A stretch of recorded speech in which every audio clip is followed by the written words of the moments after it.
Hello guys, ni anasab ko karon diri sa inyo ang magsamok-samok no. Kay murag dugay naman jud ko wala ka vlog. So karon ting panihapon naman siya. So nakunahon na ko na magluto ko og isda na paksiyo. Kay lagi sige na lang mi ani og sabaw. Magpaksiyo na sad ko ani. Karon akong gipalit na isda is ang isda na barilison. Kani siya guys, lapas pa kaayo. Kani lang, daghan na mi ani makakaon. Kani sige na lang magulmig humba. Sige na lang mig karni, char lang.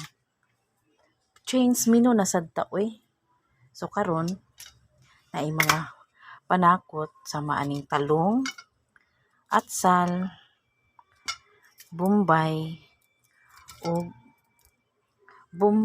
o ahos. Saba. Na kay suka, tuyo, mantika. So lami na ni siya.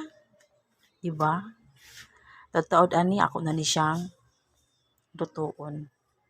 Ana lang gud asa kasimple ang among panihapon. Okay na ni siya guys. Diba? Thank you for watching. Bye.